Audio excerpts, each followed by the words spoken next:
बिस्मिल्लाहिर्रहमानिर्रहीम, अस्सलाम वालेकुम। पाकिस्तान और दुनिया भर में देखने और सुनने वालों को अब्दुल कादिर का सलाम। आज 12 अक्टूबर है, बड़ा तारीखी दिन है। जैसे 25 साल पहले होने वाले वाक़यात के बाद आज बिल्कुल हालात बदल गए, जज्बात बदल गए, वक्त बदल गया।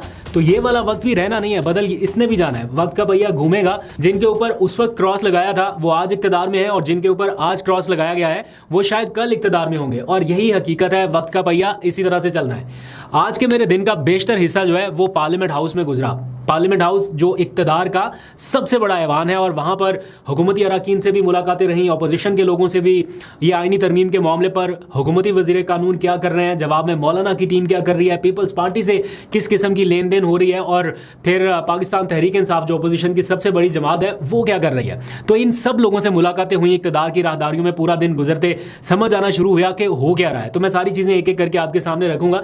डिसीजन आपका है ताकि राय आप कायम कर सकें। मुझे आज दो सवालों के जवाबात की तलाश थी। नंबर 1 कि क्या इस आईनी तरमीम के लिए हुक्मरान इत्तेहाद के पास नंबर पूरे हैं, और दूसरा सवाल था कि क्या इस पूरे मंजरनामे में जब पाकिस्तान तहरीक इंसाफ ने एहतजाज की कॉल दे रखी है तो क्या हुकूमत की तरफ से कोई राब्ता हुआ है पाकिस्तान तहरीक इंसाफ से या इस एहतजाज को पोस्टपोन कराने के लिए।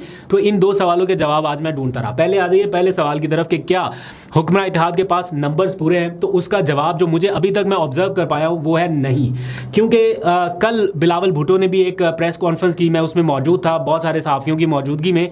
बार बार वो 25 मिनट की प्रेस कॉन्फ्रेंस में ये कहते रहे कि हमारे पास नंबर्स पूरे हैं, लेकिन हम मौका दे रहे हैं कि सारी जमातों का कंसेंसस हो जाए। वो इस किस्म का तासुर दे रहे थे कि हुकूमत ने उन्हें बता रखा है कि भाई हमारे पास नंबर्स पूरे हैं, अगर आप हमारे साथ मिल गए तो हमारे नंबर्स पूरे हैं। लेकिन मैं चूँकि हुकूमत से टाइम लिया है कि सारी जमातों को ऑन बोर्ड करना है, बशमूल PTI और JUI, तो मैं इन जमातों को साथ लेके कंसेंसस के साथ करना चाहता हूँ, मैं टाइम देना चाहता हूँ। अदरवाइज कोई मसला नहीं है आईनी तरमीम मंजूर कराना। ये बिलावल का मौक़िफ़ था कल तक।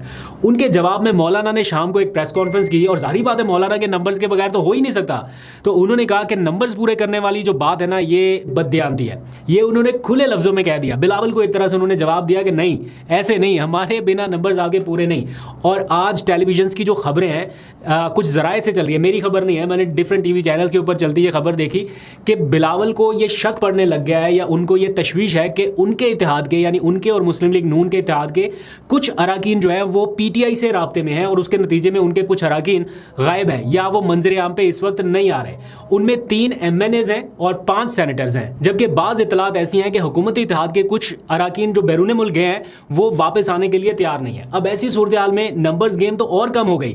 तो क्वेश्चन ये बनता है कि अगर नंबर्स पूरे हैं तो बिलावल को तशवीश किस बात की है। नंबर 2, अगर नंबर्स पूरे हैं तो फिर PTI के अरकान के ऊपर इस किस्म का सख्त क्रैकडाउन इस वक्त क्यों जारी है, क्यों उन लोगों के घरों पे, उनके कारोबार के ऊपर इस वक्त सख्त किस्म का क्रैकडाउन नजर आ रहा है, जो कि बड़ा क्लियर इंडिकेट कर रहा है कि नंबर्स पूरे नहीं हो पा रहे। नंबर 3, अगर नंबर्स पूरे हैं तो फिर मेरा नहीं ख्याल कि हुकूमत इतना इंतज़ार करती या पीपल्स पार्टी इतना इंतज़ार करती, और ये मीटिंग्स के ऊपर मीटिंग्स, ये मौलाना को कायल करने की कोशिशों के ऊपर कोशिश, ये सारा कुछ ना होता। और इन सारी बातों को भी एक साइड में रखिए। आज तो उस वक्त अखीर ही हो गई जब शेरी रहमान ने उस कॉन्स्टिट्यूशन रूम से बाहर आके ये बात बताई कि आज बिलावल साहब ने आईनी तरमीम से मुतालिक इंकशाफात किए हैं, और माजी की रिसर्च का हवाला देते हुए ये कहा है कि ये आईनी अदालत का जो कॉन्सेप्ट था ये बेसिकली कायदे आज़म साहब का नज़रिया था या उनकी सोच थी, और वो इसको कैसे आगे लेके चलना चाहते थे, ये आज बिलावल साहब ने सारे लोगों को बैठ के बताया है। तो बेसिकली वो ये कह रहे हैं कि ये जो नज़रिया है ये तो कायदे आज़म का था। लेकिन इतना मैं ज़रूर कहूँगी कि आज चेयरमैन बिलावल भुट्टो ज़रदारी ने कायदे आज़म मोहम्मद अली जिन्ना के हवाले से एक लंबा इंकशाफ किया है पुरानी रिसर्च का, कि उन्होंने किस तरह कॉन्स्टिट्यूशनल कोर्ट को एक तरजीह समझा, और उस तरजीह के पूरी उसकी उन्होंने तशरीह भी लिखी है। तो जब शेरी रहमान ये सारी बातें बता रही थी तो एक पास खड़े सहाफ़ी है हमारे दोस्त फ़हीम अख्तर, उन्होंने कहा कि जब 1973 का आइन आ रहा था उस वक्त, और जब 18वीं तरमीम आ रही थी उस वक्त आपको कायदे आज़म का ये नज़रिया याद नहीं था। मैडम जल्दी में क्यों लाई जा रही थी? ख्वाब था 1973 में क्यों नहीं याद आया, और 18वीं तरमीम के वक्त क्यों नहीं याद आया? अब अचानक कैसे याद आ गया? नहीं, अचानक की बात नहीं है। तो सहाफ़ियों के बहुत सारे सवालात हैं जिनके जवाबात देने हैं इन लोगों को, और जो भी शख्स कॉन्स्टिट्यूशन रूम से बाहर निकलता है सहाफ़ी उसको पकड़ के सवालात करने शुरू कर देते हैं कि जनाब बताएं अंदर क्या हुआ, बताएं ये इस चीज़ के ऊपर क्या अपडेट है। तो मैं जो क्रक्स है वो आपको बता देता हूँ। जो हुकूमत का ड्राफ्ट अब तक सामने आया है वो पाकिस्तान तहरीक इंसाफ के नज़दीक एक काला अजदा है। वो कहते हैं कि इसमें तो कोई ऐसी चीज़ है ही नहीं जिसके ऊपर हम अमल दरामद कर सकें या सोच सकें। पीटीआई के बिल्कुल करीब करीब नजरिया है मौलाना का, और वो भी यही कहते हैं कि जनाब हुकूमती जो तरामीम है वो तो काबिल अमल है ही नहीं, इसलिए मौलाना और पीपल्स पार्टी ये आपस में मिलकर कोई ड्राफ्ट लाना चाहते हैं जो एक दूसरे के नजरिए के काफी करीब करीब है। आज जब ये सारी मीटिंग जारी थी तो उसमें डाटा मंगवाया गया कि सुप्रीम कोर्ट में आईनी मुकदमात कितने ज़ेर समाअत है, तो पता चला कि उनकी तादाद 200 से भी कम है। तो फिर ये मौक़िफ़ आया कि 200 मुकदमात या 200 से भी कम मुकदमात के लिए आप एक पूरा अलग सेटअप बना रहे हैं, आप आइन में रद्दोबदल कर रहे हैं, आइन छेड़ रहे हैं, उसमें तरामीम कर रहे हैं, तो ये बेहतर नहीं है। उससे बेहतर हल ये है कि आप कॉन्स्टिट्यूशनल बेंच बना लें। तो अब उसकी तरफ मामला जो है वो आहिस्ता आहिस्ता जा रहे हैं। शीरी रहमान फिर कामरान मुर्तज़ा उस इजलास से निकले और वो फिर बिलावल से मुलाकात के लिए भी रवाना हो गए। और जो तीसरा पीटीआई का मौक़िफ़ है वो ये कि पीटीआई अभी तक अपना मुसवदा ही नहीं दे रही। सब ने अपने अपने मुसवदे दे दिए हैं, इवन एमकेएम ने भी दे दिया है, इवन पीपल्स पार्टी तो पहले दे चुकी है, मुस्लिम लीग नून का ड्राफ्ट भी आ गया, सारी जमातें दे रही हैं। लेकिन पीटीआई ये कह रही है कि जब तक उनकी इमरान खान से मुलाकात नहीं होगी वो अपना मुसवदा नहीं दे सकते, क्योंकि इमरान खान से मुशावरत के बगैर या उनकी रजामंदी जाने बगैर वो इस आईनी तरामीम में पार्टिसिपेट ही कैसे कर सकते हैं, इसमें अपनी तजावीज़ कैसे दे सकते हैं, जबकि इमरान खान का नज़रिया तो बिल्कुल अलग है, वो तो आईनी तरामीम को सपोर्ट ही नहीं कर रहे।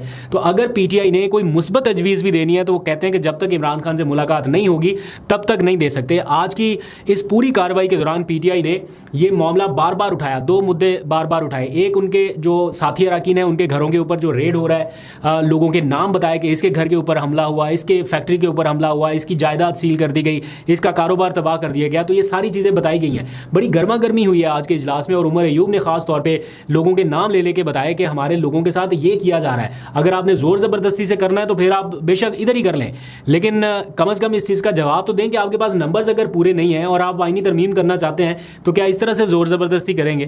तो ये आज की गर्मा गर्मी अंदर ऐवान में जो कमेटी रूम था उसमें रही है। अब आ जाइए थोड़ी सी बात करते हैं पाकिस्तान तहरीक इंसाफ के मुमकिना एहतजाजी कॉल के हवाले से।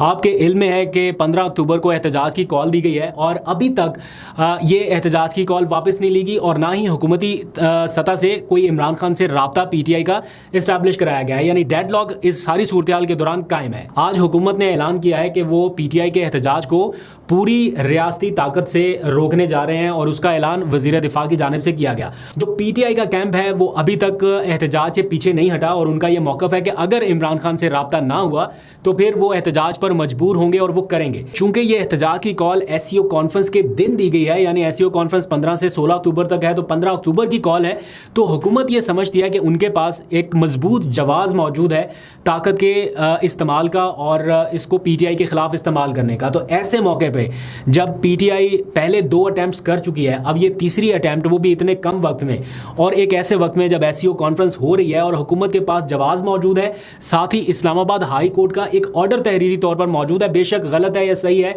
इस्लामाबाद हाई कोर्ट का ऑर्डर मौजूद है कि जनाब आप इस सारी सूरत हाल के दौरान जब कॉन्फ्रेंस हो रही है एहतजाज नहीं कर सकते। तो ऐसे मौके पे पीटीआई का एहतजाज करना क्या कहीं ये ट्रैप तो नहीं होगा, ये क्वेश्चन मार्क है। क्योंकि इस वक्त अगर ताकत का इस्तेमाल होता है और फुल फोर्स में होता है तो ऑब्वियसली ये पीटीआई के लिए ख़तरनाक साबित हो सकता है। उनके अपने लोग भी कहीं ना कहीं ये कंसीडर कर रहे हैं कि एससीओ कॉन्फ्रेंस के मौके पर एहतजाज नहीं बनता। मेरा अपना ज़ाती ख्याल ये है, आप इख्तलाफ कर सकते हैं, लेकिन बीइंग अ पाकिस्तानी मेरी ये ख्वाहिश है कि एससीओ कॉन्फ्रेंस में किसी किस्म का कोई खलल ना पड़े और ये कामयाबी से हो जाए। लेकिन साथ ही पीटीआई के कारकुनान का जो कंसर्न है वो भी जेन्युइन है कि इमरान खान के हवाले से कोई मालूमात नहीं दी जा रही। तो क्या ये सारी जिम्मेदारी का मुजाहिरा सिर्फ पीटीआई को ही करना है या उन्हीं से एक्सपेक्ट किया जाए कि पीटीआई ही जिम्मेदारी का मुजाहिरा करे और वही अपना एहतजाज कॉल ऑफ करे? क्या हुकूमत में से कोई एक ऐसी शख्सियत नहीं है जो इतनी सेंस प्रिवेल कर सके कि जनाब इमरान खान से एक राब्ता इस्टेब्लिश हो जाए?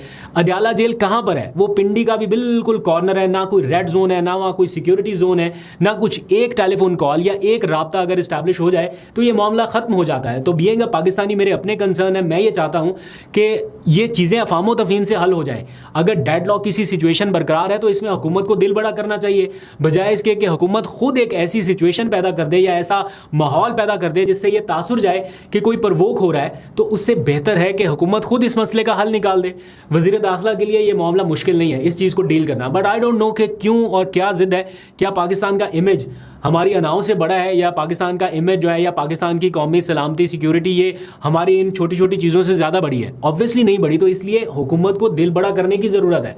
अगर आप कहीं पे बैठ के कहते हैं कि ये देखें ये पाकिस्तान की सलामती को चैलेंज किया जा रहा है, कोई नहीं चैलेंज करना चाहता, कोई पाकिस्तानी ऐसा नहीं होगा जो यहाँ तक जाए या यहाँ तक सोचे। लेकिन हुकूमत को भी तो सोचना चाहिए कि इन हालात में वो क्यों ऐसे माहौल पैदा कर रही है। तो लेट्स सी, अल्लाह करे सेंस प्रिवेल करे और कोई ना कोई बेहतर डिसीजन हो सके।